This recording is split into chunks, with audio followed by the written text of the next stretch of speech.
Bonsoir à tous, ravi de vous retrouver dans Ça vous regarde. C'est le débat chaque soir sur la chaîne parlementaire. On va revenir évidemment sur ce débat télévisé entre François Fillon et Alain Juppé, débat de tous les dangers, débat que vous pourrez suivre évidemment à partir de 20h30 sur nos antennes.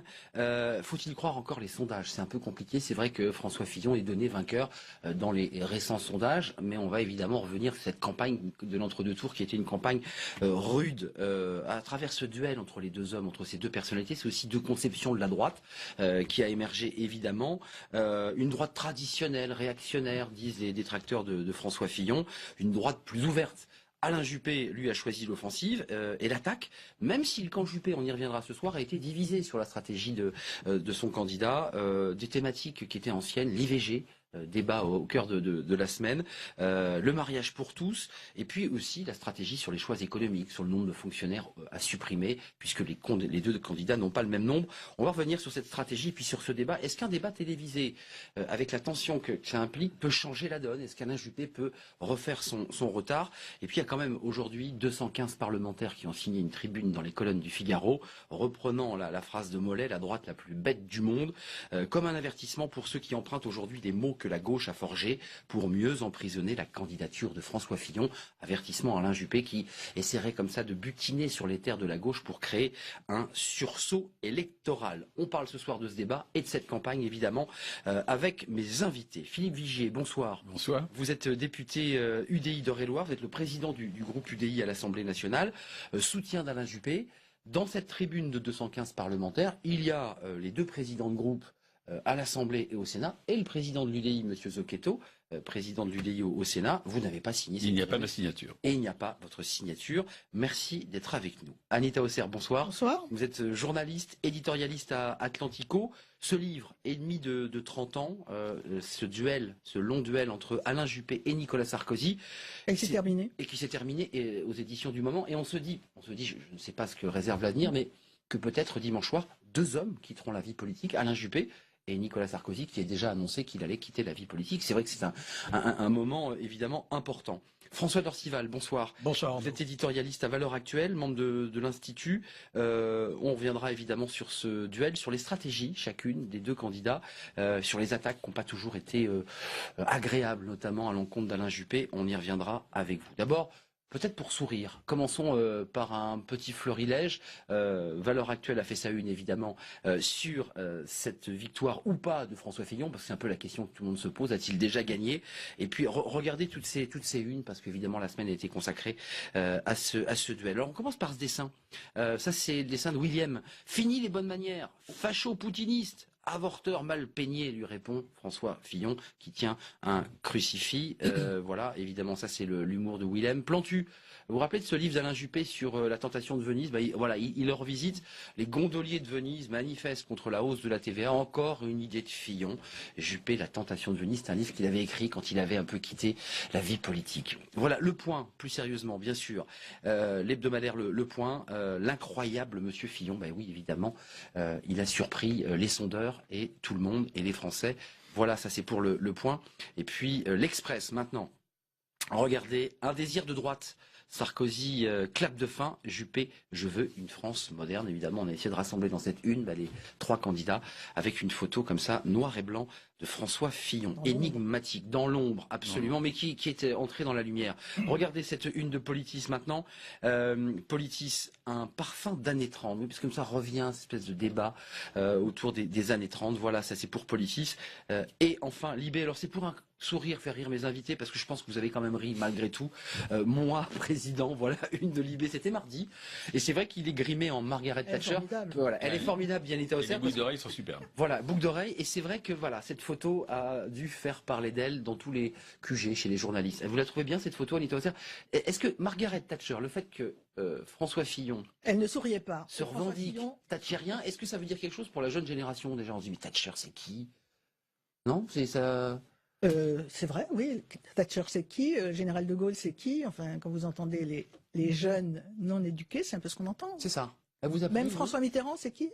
Ouais, François Mitterrand, c'est qui? Oui, ça c'est plus embêtant. Voilà, très vite. François Dorcival, elle vous a fait rire cette une Oui, à la Libé? elle est bien dans le style de Libé qui se prépare précisément, à entrer enfin dans l'opposition, alors qu'ils ont traîné beaucoup derrière la gauche qui se fait battre en ce moment.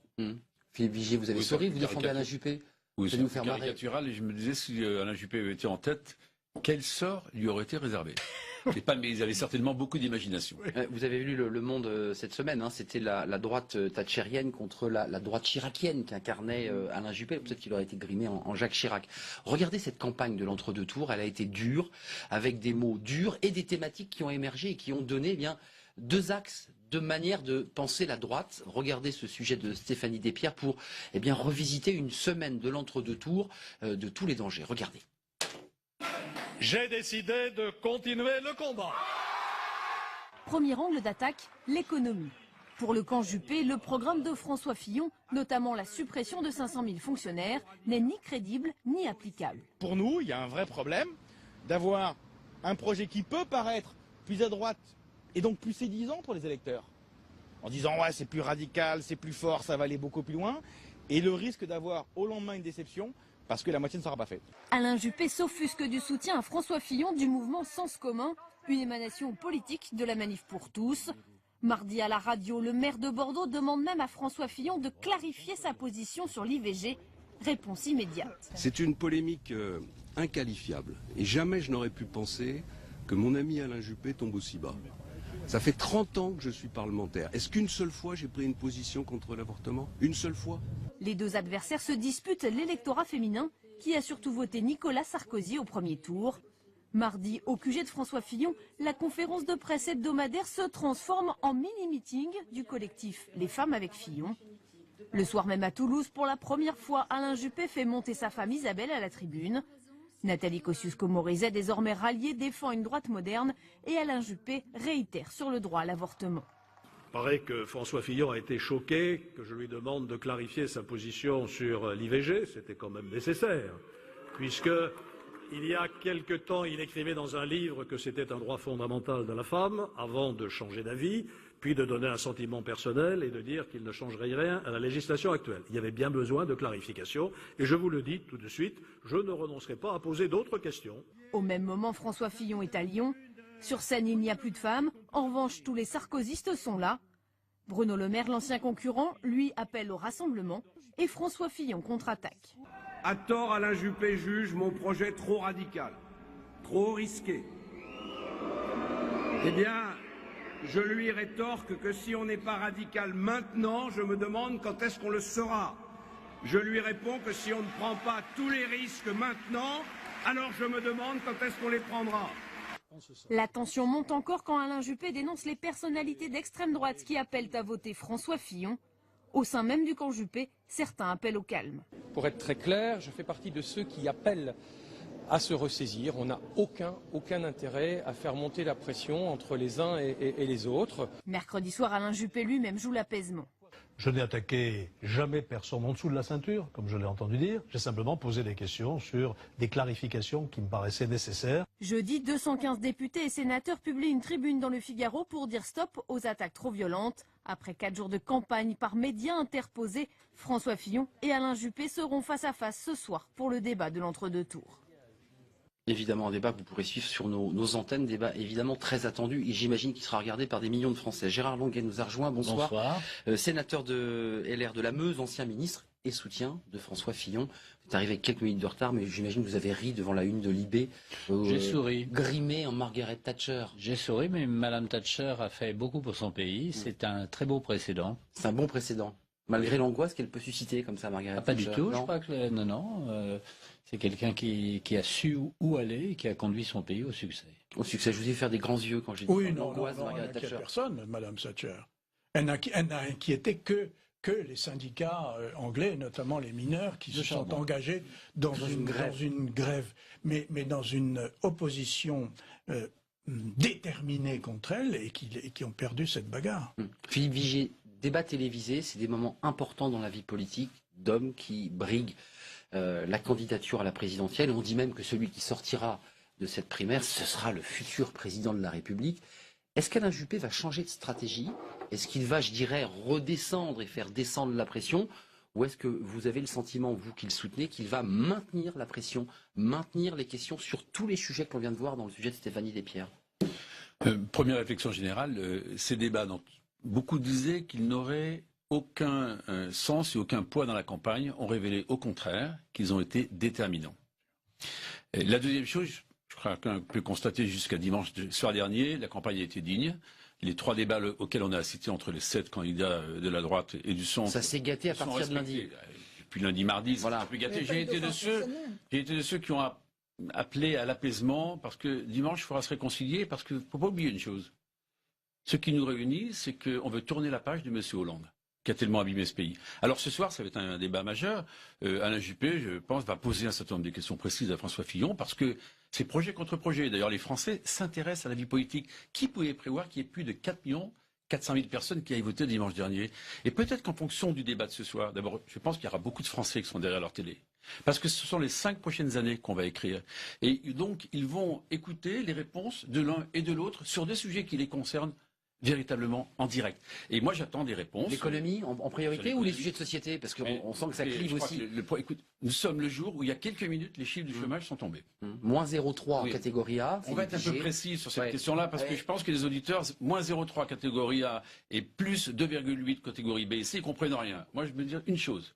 Depuis que François Hollande est président de la République, 1 100 000 chômeurs de plus. Voilà où on en est. Dramatique. Alors, moins 0,3 plus 0,2, ça n'a aucun sens. Et puis, vous voulez trier entre les chômeurs, catégorie A, catégorie B, catégorie C? Non.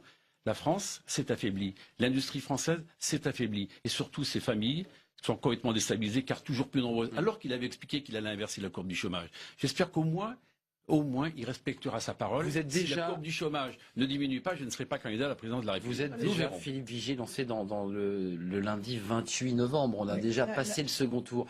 Mais restons ce soir sur ce débat de l'entre-tour. Je vous vois sourire, Philippe Vigier. Il y a quand même des petites choses. Cette pétition, ce texte signé dans le Figaro par 215 parlementaires, députés et sénateurs, je les cite en se glissant. Parle d'Alain Juppé, en se glissant dans les habits sémantiques de la gauche, ceux qui caricaturent François Fillon ne prennent pas seulement le risque de se renier aux yeux des Français, ils aggravent le malheur de la France, ils renforcent cette incapacité à mettre les mots justes sur les maux dont souffre notre pays, tout en collant des mots injustes sur ceux qui les dénoncent. Ça, c'est écrit, j'allais dire, par ceux qui soutiennent François Fillon. La pression va redescendre ce soir ou... Oui, on a du mal à le croire. C'est une phrase de Camus d'ailleurs. C'est ça. C'est ajouter un malheur au monde que de travestir les mots, enfin de trahir les mots, exactement. Non, je pense les habits sémantiques de la gauche. Vous dites Alain Juppé, il va trop à gauche. Tout le monde souhaite, dans l'opposition, maintenir la tonalité des 3 premiers débats et de la campagne primaire. Le grand gagnant, il y a un grand gagnant sur les électeurs de la droite et du centre, parce qu'ils peuvent choisir librement leur candidat. Ça n'était pas arrivé beaucoup par le passé. C'est une première. Il y a eu des primaires jusqu'en 95 qui étaient à peu près équilibrées parce qu'il n'y avait pas le Front National et donc on pouvait se confronter, Giscard, Chirac, Balladur, Chirac, Raymond Barre, on pouvait se confronter. Là, on ne peut pas se confronter au premier tour à raison de l'existence du Front National. Donc on vote entre nous. Et alors ce qui est très important, et c'est peut-être ce qui surprend évidemment les journalistes et les commentateurs, c'est que ce sont des électeurs de droite et du centre qui se sont exprimés avec des convictions... Sans candidat du centre dans la primaire, faut-il le rappeler. Mais avec des convictions du centre. Alain Juppé a gouverné avec des ministres centristes, ça n'a pas posé de problème. Je crois d'ailleurs que François Bayrou était son ministre de l'Éducation nationale. Gérard Longuet, sans s'éloigner. Moi-même, j'ai gouverné avec Alain Juppé, j'étais UDF, je me sens tout à fait... Vous trouvez que ce texte écrit par vos collègues et co-signé par... Je trouve qu'il était bien de montrer qu'on ne voulait pas aller plus loin. Donc il s'est donc bien glissé dans les habits de la gauche. Il a sa culture, et sa culture n'est pas celle de François Fillon. Et c'est pour ça que moi je trouve le débat excellent, et que les électeurs ont droit à un vrai débat. Et Alain Juppé n'est pas François Fillon. Ce n'est pas le même modèle. C'est ce qu'on a découvert finalement. Non, mais on le savait depuis toujours. Mais la droite n'est pas homogène, elle n'est pas unitaire, elle est différente. Et il est vrai que quelqu'un qui, comme Alain Juppé, marche un peu dans une tradition plus gaulliste, plus plus étatiste, plus colbertiste, mais ça a aussi son utilité. Le gaullisme, François Fillon se l'est approprié aussi. Hein. La différence profonde, je pense, c'est qu'il y a chez François Fillon un gaullisme historique et l'adaptation à l'environnement d'aujourd'hui, qui est un environnement où on a besoin de liberté. Le général de Gaulle, d'ailleurs, a fait appeler Rueff et Armand, qui sont deux libéraux, pour rénover l'économie française en 1958. Ce n'est pas une rupture. En revanche, Alain Juppé, de mon point de vue, mais je laisserai défendre le soin d'en parler, est quand même dans une grande tradition qui était d'ailleurs un peu Giscard, qui était une tradition un peu colbertiste. Je vous rappelle que du temps de Valéry Giscard d'Estaing, la télé libérale qu'il fut, la télévision était d'État et les banques étaient nationalisées. François Dercival. Vous venez d'avoir un débat intéressant entre Philippe Fichier et Gérard Longuet sur le fond. Sur le fond. Voilà, quelle droite. Bon. Le débat de ce soir, c'est entre deux candidats à la présidence de la République. Ça veut dire que jusqu'à présent, les 3 précédents débats où ils étaient 7. Ce que le public remarquait, c'est qu'en dehors de Nicolas Sarkozy, il y en avait 2 qui se dégageaient, qui avaient la stature du président de la République. Pourquoi 44% des électeurs et plus se sont déplacés pour voter Fillon? Parce que tout simplement, ils ont considéré qu'il avait la stature d'un président de la République, que d'autre part, il dégageait d'une certaine façon toute hypothèque, que ça leur permettait de voter librement une sorte de programme Sarkozy en votant Fillon, c'est-à-dire de fusionner les deux. Donc ils avaient... Tout en sortant Nicolas Sarkozy, entre guillemets. Oui, ça s'est fait d'autre part, bien sûr. Bien sûr. Oui. Or, ce soir, vous avez 2 personnalités qui vont se faire face, et pourquoi le débat est-il si important?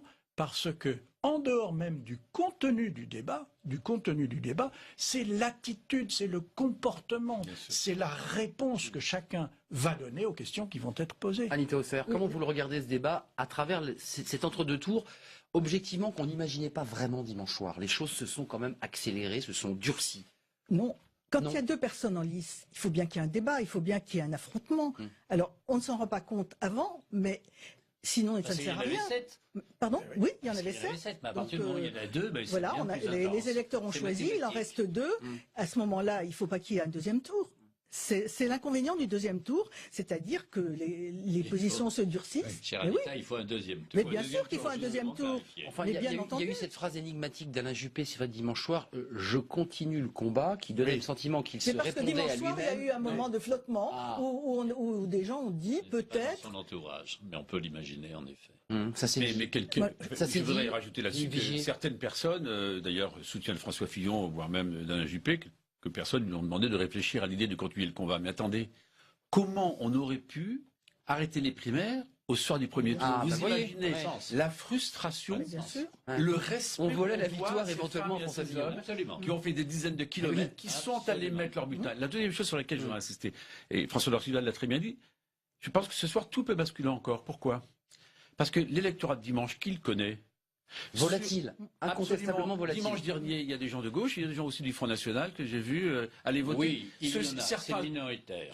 Mais certains ont dit jusqu'à à peu près 30% du corps électoral. Je ne sais pas, enfin, les appréciations d'ailleurs. Il y aura des études. Il faut être, oui, absolument, on verra ça un peu plus tard. Il faut être modeste là-dessus parce qu'on a vu comment je peux vous poser une question, l'ensemble des sondages se sont mais sur cette question de l'électorat, est-ce que ce soir, et la stratégie d'Alain Juppé, on l'a discernée, elle s'est décidée, c'est de tenter de réveiller un électorat de gauche qui pourrait aller voter, répondez-moi, vous qui soutenez la Juppé, contre un discours qui a été traité dans les journaux de gauche notamment, de réactionnaire, de conservateur, de traditionnel. Réponse. Pas simplement un électorat de gauche, il y a des électorats de droite aussi. Par exemple, ce que préconise François Fillon pour la diminution des emplois publics, 500 000. C'est 100 000 par an. On a fait 160 000 sous le quinquennat de Nicolas Sarkozy. Ça heurte ça. Comment on fait demain des collectivités pour payer 10% de plus la masse salariale? Comment on fait demain s'il n'y a pas de nouvelles embauches? Gérard Longuet était ministre de la Défense, il sait ce que ça représente. Et il faut bien qu'on aille embaucher des gendarmes, des militaires, des juges, bref. Comment va-t-il faire? Donc il y a des questions auxquelles il va devoir, François Fillon, répondre. Une seconde question sur la protection sociale, notamment sur la santé. Il fait référence à un moment aux pathologies graves qui relèveraient toujours de l'assurance maladie, donc de la solidarité nationale, et un peu plus loin, il dit, pour l'ensemble des autres il y a une réflexion sur le modèle de santé. Aller sur aller sur un modèle privé. Donc ce sont des questions de fond. Et moi je suis ravi de voir François Lorcival, allez-y. Les trois qui ont vraiment brisé l'écran, on l'a bien vu, Nicolas Sarkozy, Alain Juppé et François Fillon pour les 3 premiers débats. Maintenant les 2 qui sont les finalistes, ce sont des hommes d'État. Et là, ce soir, c'est la France de demain qu'on prépare. Anita Osser, moi, ce que j'ai constaté, c'est que Alain Juppé a fait une campagne en direction de l'électorat féminin pendant ce deuxième tour. Il s'est beaucoup adressé aux femmes à cause du problème qui fait polémique, c'est-à-dire le droit à l'avortement et la présence de Sens commun dans son état-major. 5 représentants qui s'occupaient notamment de l'écologie, de l'entrepreneuriat et j'en passe, Sens commun qui est l'émanation politique des manifestations, des manifs. Oui. François Lorcival et Gérard Longuet. Oui. 2 choses. La première, il est clair que ce soir, la question qui est posée notamment aux favoris, c'est-à-dire à François Fillon, c'est comment allez-vous faire? Comment allez-vous faire? La faisabilité. La faisabilité, c'est là-dessus qu'il s'est fait attaquer déjà par Alain Juppé. Or, pourquoi est-ce intéressant? Mais parce que Alain Juppé, lui, il a le souvenir de la faisabilité, entre guillemets, c'est-à-dire de 1995. Décembre 95. Or, il a répondu à cette question. Et François Fillon aussi. Pourquoi n'y ai-je pas réussi en 1995? Parce que tout simplement, nous ne l'avions pas dit au préalable. Nous n'avions pas prévenu, et notamment Jacques Chirac dans sa campagne, ce que nous allions faire et vers quoi je me suis ensuite engagé.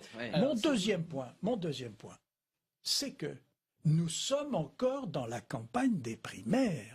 À partir de lundi, tout le monde est autour du même candidat et nous entrons dans la campagne présidentielle et naturellement, ce sera une fusion de programmes comme une fusion des droits. C'est ce que je voulais savoir. Gérard Longuet, chez les socialistes, on appelle ça faire la synthèse. Quand il y a un congrès, on fait la synthèse.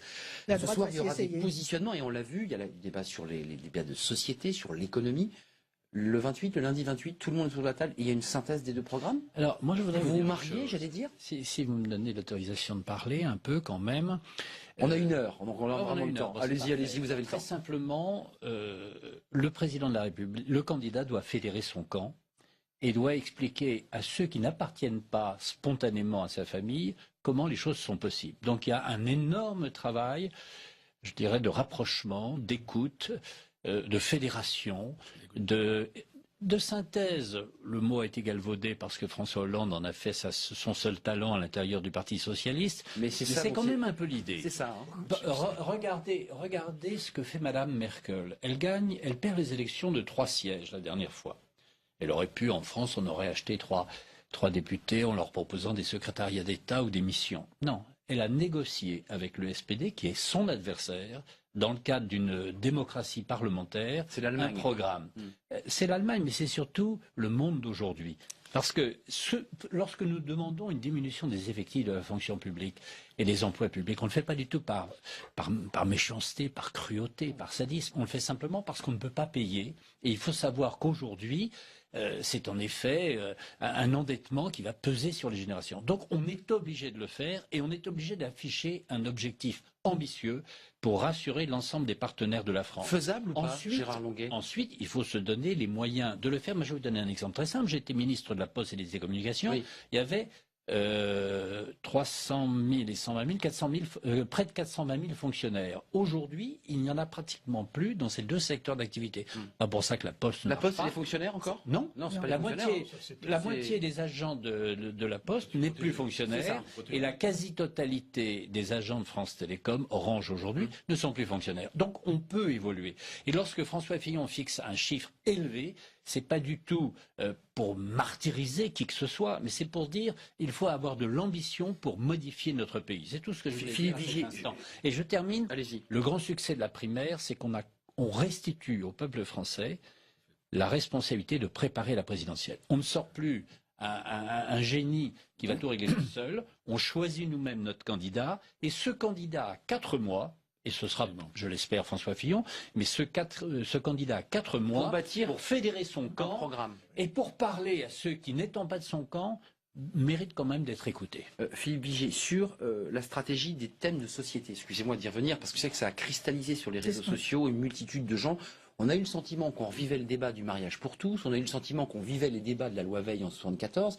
C'était le bon choix, ça, de revenir sur ces thématiques, selon vous? Est-ce que c'était important de demander des clarifications à Alain Juppé, à François Fillon? Écoutez, je ne pense pas justement que c'était important, parce que d'ailleurs François Fillon, je ne suis pas là pour le défendre, mais a rappelé qu'en aucun cas il reviendrait sur ça. On l'a entendu. Donc c'est pas la peine. D'abord, c'est pas l'urgence. Pardonnez-moi, l'urgence, c'est de remettre l'économie française sur pied. Je le disais tout à l'heure pour les chiffres du chômage. Quand Gérard Longuet dit qu'il faudra rassembler, bien sûr, son camp, la droite et le centre. Oui, parce que... le centre est divisé, hein, Philippe Vigier. Je leur dis, le centre, j'ai exprimé, que ce soit pour Alain Juppé, que ce soit pour François Fillon, le centre doit prendre sa part, doit être un partenaire solide, doit aussi être entendu pour ce que nous portons comme conviction et pour faire en sorte que ce changement soit réussi. Je vais vous dire juste une chose à laquelle je pense profondément. Le malaise français est tellement important que si on n'est pas capable, dans le quinquennat qui vient, de régler un certain nombre de problèmes, le prochain coup, ce sera Madame Le Pen. Parce que la désespérance, cette désespérance, elle a envahi nos territoires, pas simplement les territoires ruraux, mais également les territoires urbains. Juste un mot, par exemple, sur la méthode. Ce soir, je pense que dans le débat, ça sera quelque chose qui sera, bien entendu, au fond des discussions. Alain Juppé propose de fonctionner par ordonnance sur un certain nombre de thématiques. Et Gérard Longuet sait bien quel est l'intérêt. Pourtant, nous sommes parlementaires. C'est aller vite. L'intérêt, c'est d'aller vite. L'intérêt, c'est de donner les premiers signes de confiance. Il ne s'agit pas de légiférer par ordonnance. Au risque de bloquer le pays. Enfin, oui, mais au risque, mais pardonnez-moi, vous avez fait référence vous-même à 95 où le pays était bloqué. Et là où nous avons, je pense, ensemble, un exercice de vérité vis-à-vis des Français, c'est de dire ce que l'on va faire. Donc d'aller convaincre, de susciter l'adhésion, mais d'agir très vite. On ne pourra pas laisser ce pays encore plus dériver. Dans une situation internationale qui n'a jamais été aussi instable que celle que nous vivons depuis quelques années. Un mot, et Henri Guénaud qui n'est pas très content, vous allez l'entendre. Juste un mot. François Fillon a été Premier ministre, c'est un parlementaire chevronné. Et s'il est soutenu très largement par des députés et par des sénateurs, c'est parce qu'il a établi de bonnes relations avec le Parlement. Je pense que la Constitution de la France permet d'aller vite et d'utiliser tous les moyens, les ordonnances, mais pas seulement elles, les lois, avec des procédures qui sont accélérées, très largement maîtrisées et par le gouvernement et par sa majorité, parce que ce que nous voulons, c'est aussi une majorité parlementaire qui accompagne. Et c'est tout l'intérêt de cette période de 4 mois qui va s'ouvrir dimanche soir après l'élection, c'est de préparer tout cela, et nous allons avoir une équipe qui ne va pas découvrir en amateur, ce qui a été le cas, pour dire la vérité, de François Hollande et de Jean-Marc Ayrault, les réalités du pouvoir, un peu par surprise. Nous aurons une équipe, quels que soient les postes, président de commission, rapporteur, ministre, secrétaire d'État, des gens qui auront préparé leur feuille de route et qui l'auront préparé ensemble à l'intérieur de ceux qui ont participé à la primaire, car je vous rappelle, tous ceux qui participent à la primaire soutiennent le gagnant. Un mot sur les ralliements, et on va entendre Henri Guénaud qui n'est pas content du tout, parce que c'est vrai qu'il critique à la fois les primaires et l'organisation de ces primaires, sur juste les ralliements dits d'extrême droite. Riposte laïque, Monsieur Bompard, maire d'Orange, qui a monté son propre parti d'extrême droite.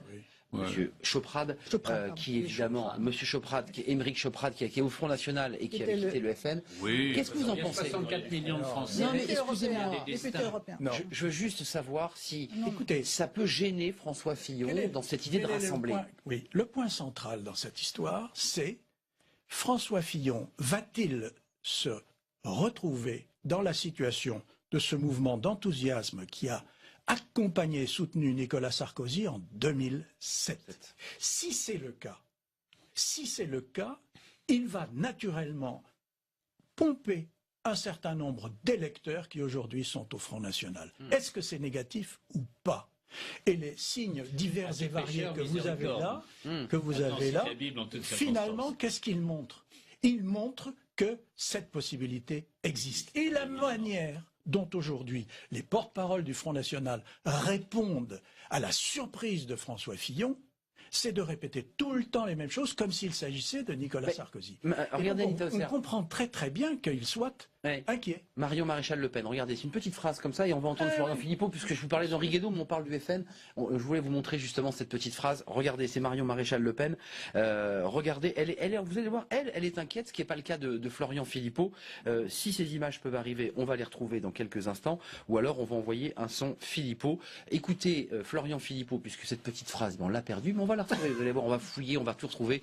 Écoutez Florian Philippot, il a lui aussi préparé ses arguments avec un peu cette angoisse, évidemment, que les électeurs du Front National reviennent. En tout cas, une partie. Une partie. Écoutez Florian Philippot. Je vois un candidat qui ne me fait absolument pas peur. Il a un bilan, c'est celui du quinquennat Sarkozy-Fillon. Il a été Premier ministre du premier jour au dernier jour de ce quinquennat. Vous dites exactement comme Alain Juppé. Il a un projet qui est très à l'opposé du nôtre. Alors bien sûr, il peut en fumer, comme Sarkozy le fait de temps en temps sur l'immigration, sur l'islamisme. Je veux dire, son bilan le disqualifie totalement dans cet enfumage. Il a un projet économique qui est à l'opposé du nôtre, qui est une brutalité terrible pour les classes populaires, les classes moyennes. Quand même, supprimer l'heure légale, la durée légale de temps de travail, sans remettre simplement la directive européenne des 48 heures maximum par semaine, c'est inouï. On revient même sur le Front populaire de 1936. Moi, Fillon, si vous voulez, c'est Thatcher, parce qu'ils s'en revendiquent beaucoup, mais avec 30 ans de retard. Parce que Thatcher, c'était une vague de la fin des années 70, début 80, d'ultralibéralisme dans le monde. Aujourd'hui, le monde va complètement dans le sens inverse. C'est plutôt le retour des États stratèges, du patriotisme économique, la fin des grands traités de libre-échange. Voilà, le programme de François Fillon est ringard, dit Florian Philippot. Oui. Et écoutez ce que disait, on a retrouvé cette petite phrase, on a fouillé Marion Maréchal Le Pen et vous allez pouvoir réagir parce qu'elle, en l'occurrence, est plus inquiète. Eh oui. Fillon nous pose un problème, dit-elle, stratégique. Il est le plus dangereux pour le FN. Ça vous évoque quoi, Gérard Longuet?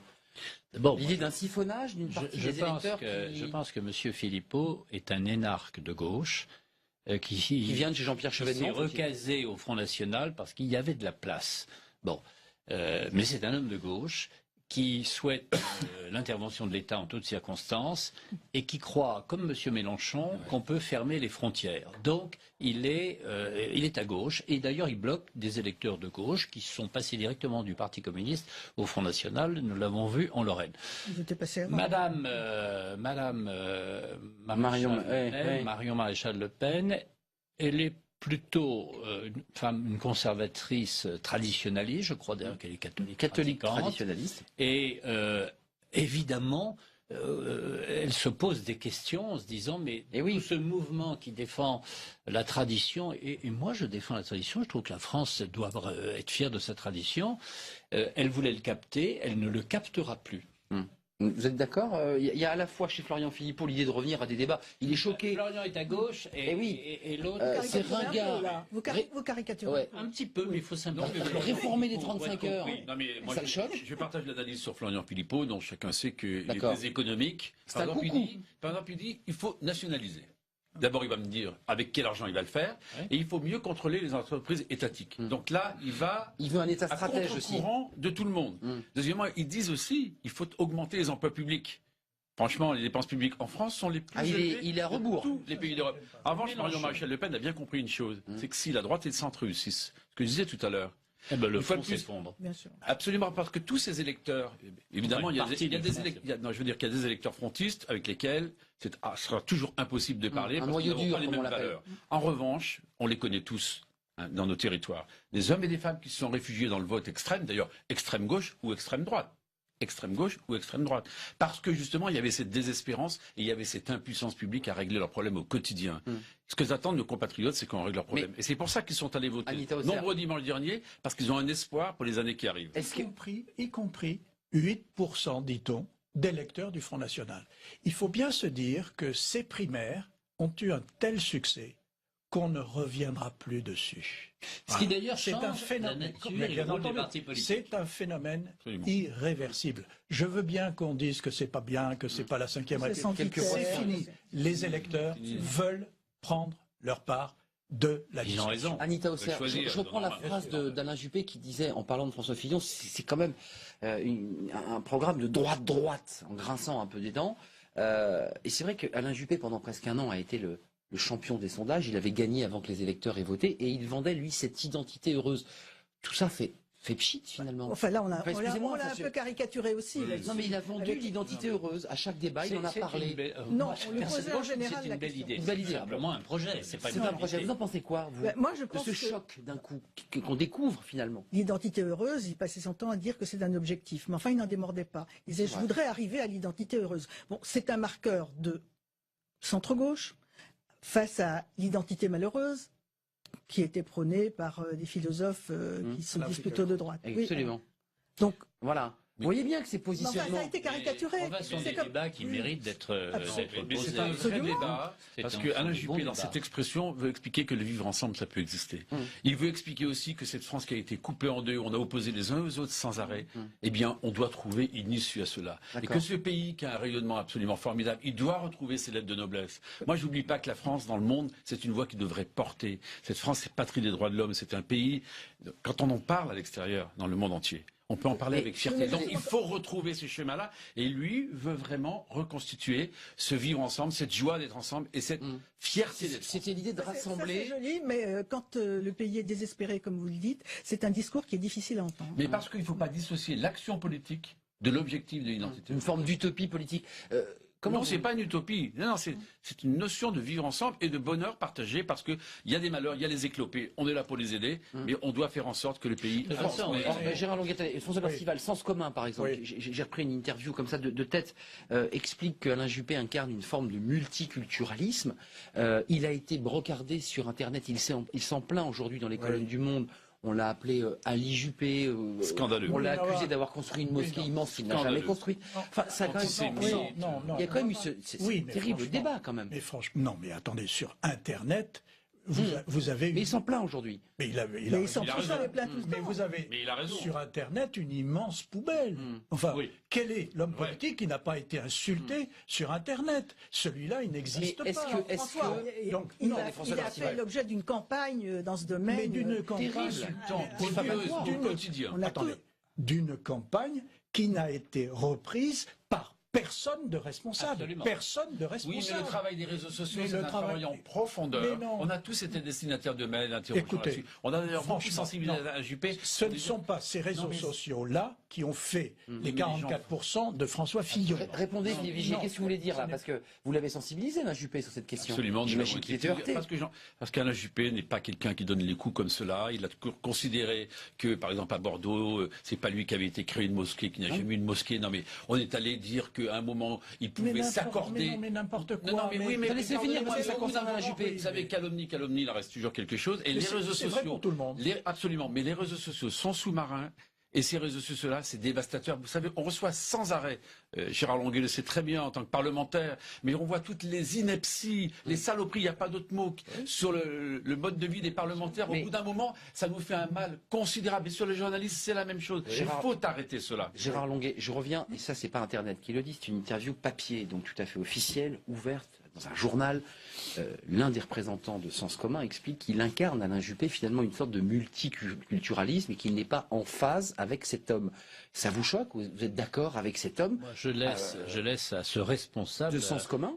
Je laisse à ce responsable de Sens commun, que je ne connais pas... Qui entoure, hein, ils sont dans l'entourage. La parfaite responsabilité de ce propos. Je constate à aucun moment dans la vie publique d'Alain Juppé, soit comme maire ou comme ministre, j'ai senti qu'il avait envie de remplacer l'unité française par une mosaïque de communautés. À aucun moment.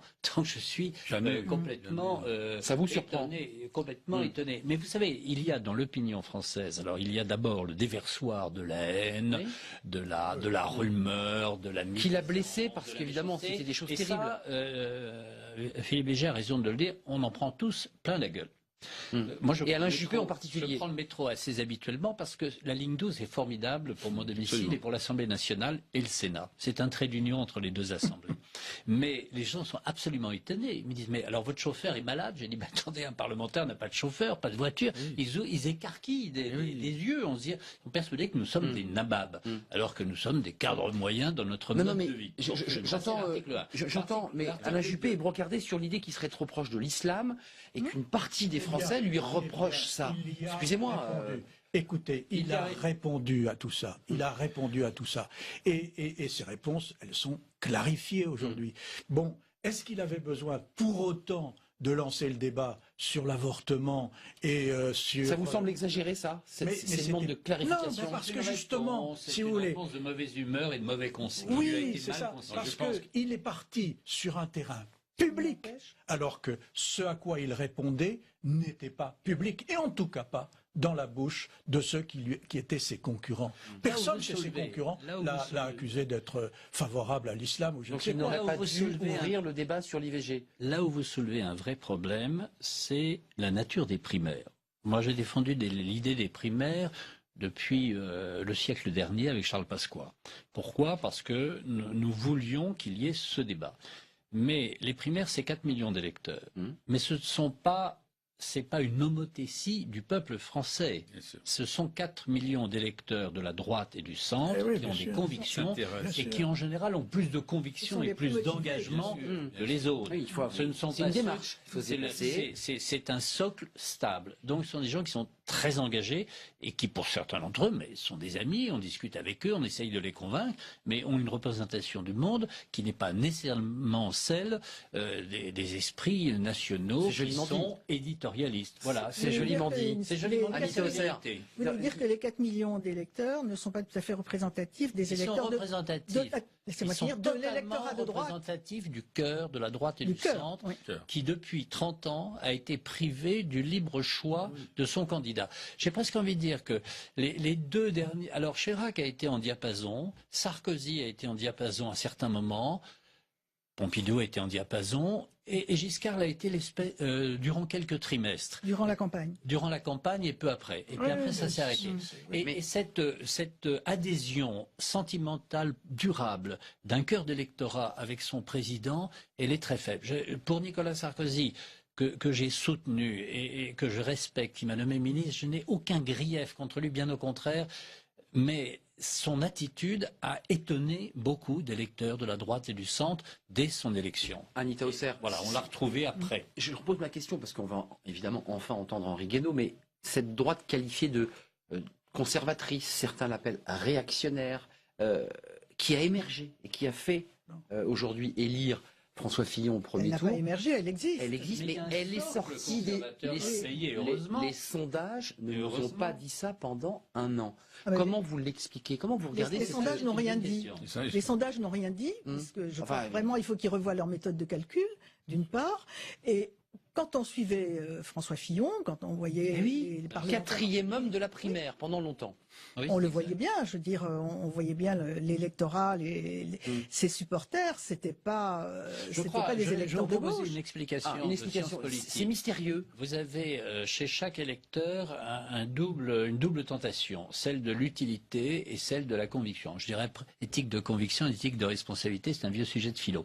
Et donc l'électeur vis-à-vis du sondeur répondait en stratégie, alors qu'au fond de lui-même, il était disponible pour la conviction, pour le coup de cœur. Et les trois grands débats ont fait émerger la possibilité du coup de cœur et ont réconcilié joué un rôle le important. Coup de cœur et la stratégie. C'est-à-dire que les gens qui ne voulaient pas refaire 2012 votaient Juppé par efficacité, pas par coup de cœur.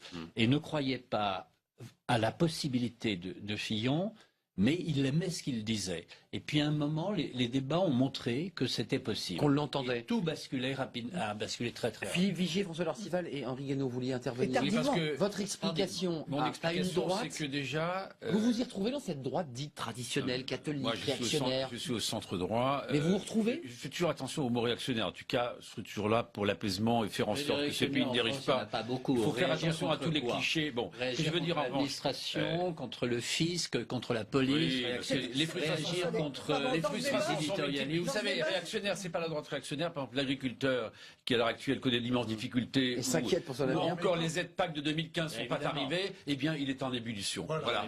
C'est déjà très étonnant qu'on ne l'appelle pas populiste, cette droite-là. Ça va venir, ça va venir. Ce mot qu'on utilise. Mais conservateur, réactionnaire, tout ça, ce sont des qualificatifs qui sont vides, sauf pour l'insulte. Voilà, sauf pour l'insulte. Non, mais simplement, quand même sur le match, parce que aussi... ce duel, c'est ce soir. Ce duel de soir, il est aussi la conséquence que les Françaises et les Français qui ont voté dimanche dernier ne voulaient pas revivre Sarkozy-Hollande. Ils en ont déjà éliminé. Et ça c'est aucun institut de sondage. Vous entendez bien ce que je vous dis. Et on verra plus tard à Sciences Po s'il y a un cours du soir, ça sera intéressant. Parce que 30 points en 3 semaines... C'est ce qu'a fait Fillon, c'est du jamais vu. Donc ça sera, mais on verra. Il y aura un moment. Je termine parce que ce qui est important, c'est de comprendre que ce match, ils ne voulaient pas le voir. Donc je pense que le match à gauche va être assez également étonnant parce qu'on risque de vivre des choses. On fait très sortir compliquées. les sortants. C'est un Oui, peu, eh c'est- oui, mais parce on que voit là souvent où aux les élections, sondages ont raison, c'est sortir Trump des sortants parce que aussi il y a une accélération, et ça a été dit un peu par Gérard Longuet, de la crédibilité, de l'adhésion à un homme ou à une femme politique. Et la culture du résultat, elle doit être là. Oui. D'ailleurs, c'est le drame de Hollande. Les Français Il a attendent. quasiment menti sur tout. Bien sûr. Donc à partir de là, il est jugé d'autant plus sévèrement. Le président exemplaire, on voit ce qu'il en est. La fonction présidentielle, il l'a galvaudé. Les mensonges, les 60 propositions, il y en a à peine 5 ou 6 qui ont été tenues. Et les Français ne veulent plus de tout ça. François Lorcival, un mot et Henri Guénaud. Oui. Ce débat de ce soir, pour entendre Henri Guénaud, vous allez voir, il est très en colère. Sincèrement, est-ce qu'un débat télé, puisqu'on entend que les 3 débats télévisés qui ont rythmé cette primaire ont eu une importance majeure, est-ce que ce soir, Alain Juppé peut fendre l'armure? C'est peut-être son dernier combat. C'est pas un problème d'armure. Non. Non. C'est pas un problème d'armure. Qu'est-ce que les Français attendent de ce débat? Du contenu ou une manière de dire les choses? Le fond, parce qu'ils vont découvrir des vrais programmes. Anita Osser, et la personnalité. chacun son tour. Mais, Les deux. attendez, le fond et la personnalité, en revanche, ce qu'il faut retenir aussi, il faut se souvenir que les débats se gagnent souvent sur une formule. Oui. C'est vrai. Rappelez-vous. Vous n'avez pas le monopole du cœur. Oui, Oui, exactement. et vous êtes un homme du passé et vous êtes l'homme du passif. Hein, voilà. Attendez, Moi, président, je me permets de rappeler. cher Président, Anita, minute 40. nous ne sommes pas non plus dans un débat droite-gauche. Eh oui, c'est Nous ne compliqué. sommes pas Hillary Clinton contre Donald Trump. Mais il n'empêche, il peut y avoir la phrase bien cinglante. entendu, bien entendu. Il y en a un qui peut souffrir. Voilà. Oui, c'est Mais François Lorcival, vous avez 2 hommes d'État. Ça Ouais, doit être voilà. un débat droite-centre, Oui, mais- droite-centre. Premier plan. Je suis persuadé qu'à un moment, la formule peut arriver. Oui. Un peut être déstabilisé, Oui. notamment la Ça, nous faisabilité de sommes son d'accord. programme. Et je suis Nous sûr sommes d'une d'accord. chose. De la même façon que les Françaises et les Français sont rentrés depuis 3 semaines dans la campagne, 3 semaines, un mois, pour former Ils sont rentrés dans la l'électorat. campagne, oui. Là, ils commencent, c'est un peu demander le programme, vous voyez, comme au Ouais, spectacle. bien sûr. Et je suis sûr qu'ils vont le regarder, qu'ils vont en parler en famille, ce qui m'a beaucoup surpris. Et jauger C'est entre la- samedi et dimanche dernier. Ouais. Dans la soirée, dans les familles, ils en ont parlé, ils ont Tout discuté. le monde Et le votait lendemain, Fillon. certains avaient changé d'avis. Eh bien sûr. Ça a été très impressionnant. Un mot, Gérard Longuet, c'est aussi la fièvre force. communicative. C'est oui, aussi tout à la fait. force d'un homme qui parle aux Français devant un poste de télévision. C'est ce soir, les Français veulent aussi la capacité à résister aux attaques, à la tenue. Et c'est vrai que François Moi, Fillon je connais a plutôt bien joué en débat. Je connais bien l'un et l'autre depuis très longtemps. Et là, c'est une marque de longévité. Il y a chez Alain Juppé plus de passion qu'on ne le croit. Et il y a chez François Fillon plus de solidité qu'on ne peut le penser. Et ça va être un match. Et alors, Alain Juppé a de la passion, et c'est un homme du Sud-Ouest, malgré tout, pays des corridas. Avec une chaleur communicative voilà. aussi, Et- contrairement à ce qu'on croit. Oui, en tous les cas, il peut exprimer avec passion. Et là, quand il François prend l'armure, il Fillon, l'exprime. François Fillon est quelqu'un d'extrêmement déterminé, très très calme, très très déterminé. Et en effet, on ne le fait pas vraiment changer quand il a choisi. Concentré. Or, il a choisi dans cette campagne de s'appuyer sur un diagnostic vrai de la France et d'en tirer des objectifs sans doute plus ambitieux que quelqu'un de prudent aurait tiré. Écoutez Henri Monsieur Guénaud, Juppé. invité chez nos confrères de France 2 au 4 Vérités. Ouais. Écoutez-le, critique notamment sur le programme, un programme d'hier, dit-il. Oui. Lui, En termes de personnalité, ils sont très différents, ça ne vous a pas échappé. J'observe simplement qu'ils ont été tous les deux premiers ministres et que par conséquent, ils sont tous les deux aussi comptables de la situation dans laquelle nous nous trouvons. Hein. C'est pas moi qui en suis comptable, c'est eux, ils ont gouverné. Bon. Et qu'ils nous proposent au fond tous les deux à leur manière de revenir aux 40 ans qui viennent de s'écouler, de revenir à toutes les idées qui ont dominé ces 40 dernières années. Il y en a même un, il s'agit de François Fillon, qui nous explique qu'il va être le Thatcher du 21e siècle, Thatcher plus Schröder. Bon, donc tout ça nous renvoie très loin, au moment où le monde entier tourne cette page. Le monde tourne la page, la France reviendrait à des vieilles recettes libérales. Deux observations. La première, elle est factuelle, elle est historique, c'est qu'Alain Juppé et François Fillon ont été Premiers ministres, ce qui, dans les institutions de la 5e, leur demande de mettre en œuvre la politique du président. En décembre 1995, c'est pas Alain Juppé qui a voulu arrêter la grève, c'est son président. Et lorsque François Fillon a dit « je suis à la tête d'un État en faillite », Nicolas Sarkozy lui a dit « Attends, tu as jeté le bouchon un peu loin, moi j'ai besoin de dépenser de l'argent aussi ». Et donc l'un et l'autre, je crois que leur moteur, l'un de leurs moteurs, sûrement des cadres directeurs, l'un de leurs moteurs, c'est de se dire « je connaissais la sortie et on m'a empêché d'utiliser la bonne voie pour aller vers la bonne sortie ». Ça c'est le premier point. Bon, maintenant Henri Guénaud, il y a un petit peu d'amertume dans sa démarche et je pense que de toute façon Entre les les deux. sont très simples. Un pays endetté n'a pas d'avenir. Et la France est un pays endetté. Il tue son avenir et il renvoie la facture aux enfants et aux petits-enfants. C'est inacceptable. Les propositions dites libérales. Il y a eu un débat économique sur le taux de TVA, 1 point chez Alain Juppé, 2 chez François Fillon, des programmes qui sont assez proches, programme libéral. Vous dites, c'est ça la solution, c'est ça la recette pour remettre le pays sur ses pieds. Profondément. Pardonnez-moi, mais il n'y a pas d'autre solution. D'abord, cette histoire de 2 points de TVA chez l'un, 1 point chez l'autre.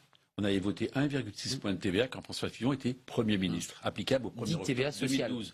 Donc, je pense que c'est la bonne voie. Vous savez, moi, à l'UDI, on préconise depuis longtemps la TVA sociale, TVA compétitivité. On était même favorable à 4 points. On allège les charges. Je vous ramène. Jean Arthuis. Non, absolument, c'est Jean Arthuis. Donc vous êtes favorable à cette philosophie. Mais je vous ramène au rapport Gallois où tout était écrit. Absolument. Ils avaient formidablement bien expliqué. D'ailleurs, on aura à partir de dimanche, derrière notre champion, que ce soit Alain Juppé ou François Fillon, d'expliquer aux socialistes. Ils nous ont menti à l'été 2007 en nous expliquant que la fameuse TVA, 1,6 de TVA, c'était 1,6 de pouvoir d'achat en main. C'est faux, on leur démontrera. Par A plus B, parce que c'est une contre-vérité absolue, parce qu'on va baisser les charges sociales salariales. Oui, parce que c'est un Donc, donnant-donnant. on augmentera la feuille de paye. Alors François que Lorcival. en 2013, je termine, et 2014, ils ont sanctuarisé des baisses de pouvoir d'achat dans ce pays. Ils n'ont aucun bilan social à nous proposer. Et ça, croyez bien qu'on sera sur leur route. Voilà, ça c'est un point très très important et très utile, parce que ne pas oublier qu'aux élections législatives de 2007, sur la TVA sociale, la majorité de la droite a perdu 100 députés, 100 sièges. 60. Ouais, 60. Elle a perdu des sièges. Or, qu'est-ce qui s'est passé depuis? Eh bien, aujourd'hui, la pédagogie de l'échec de la gauche a joué. Et c'est ça qui est intéressant. C'est que les Français ont compris que ce qui les a folés en 2007 devient aujourd'hui probablement une issue positive pour redresser cette économie. De la crédibilité, en tout cas, c'est ce qu'incarne. Moi, je ne pense pas que la TVA sera le point majeur de la campagne électorale. Non, je ne pense pas. Vous pensez qu'il n'y a pas ce soir. C'est fini. 1 point, 2 points, ça n'a pas de sens. Il y a d'autres questions sur les dépenses. Non, mais je parlais de la philosophie libérale. Henri Guénaud dit, attendez, c'est un modèle d'hier. On parle de Schröder et de Thatcher. Vous rappelez Henri Guénaud, sur le grand emprunt, à l'époque, c'est François Fillon qui était Premier ministre. Il avait demandé des contributions à chaque famille politique. Je l'avais fait pour la mienne. Et Henri Guénaud, que j'avais rencontré à l'époque à l'Élysée, c'était 100 milliards sinon rien. Mais avec quoi on paye? Pardonnez-moi. On vient de voter le budget, on voit dans quel état nous sommes. On nous annonce 3% de déficit ou 2,6, nous serons à 3,6 à la fin de l'année. Je crois qu'il ne faut pas poursuivre ce débat sur le passé récent parce qu'il ne produit plus rien. Henri Guénaud a la nostalgie du passé. Allez-y. Comment vous regardez ce débat sur l'économie? Parce qu'il y aura plusieurs... Évidemment, ce débat sera en plusieurs parties, en plusieurs chapitres. Et le débat sur l'économie, ça forcément va arriver sur cette question. Les deux se ressemblent, selon vous? Finalement, après tout, il y a si peu de différence entre... Mais ils se ressemblent, naturellement, oui. se ressemblent. Bien sûr, ils se ressemblent. Sauf qu'aujourd'hui, il y a un différentiel. La gauche dit du programme de François Fillon, c'est un programme ultra, parce que Juppé la rassurerait. Mais évidemment, tous ces programmes sont proches, et encore une fois, il faudra faire la synthèse. Oui, avant de nous quitter, les 4,7 de déficit, parce que le monde revient sur cette question. Il y a le problème du déficit, il y a le problème de la suppression des emplois publics, du nombre... Alors oui, les 500 000, on les prend où? On a des différences sensibles. Si vous voulez, on a des différences sensibles sur les emplois publics. Il y a en effet contractuelle ou pas? Il y a en effet une différence, en tous les cas je la ressens comme cela, c'est que François Fillon a fait le choix de la priorité à l'entreprise, à l'investissement, en souhaitant naturellement que l'entreprise, l'investissement conduise à l'emploi. Ce qu'a dit François Hollande avec le pacte de responsabilité. Je ne vais pas vous tirer les oreilles, mais il l'a dit aussi. C'est la raison pour laquelle au CICE, on rajoute en effet ces 40 milliards d'allègements fiscaux pour les entreprises, alors que les ménages ne bénéficieront que de des milliards et orientés d'ailleurs strictement famille.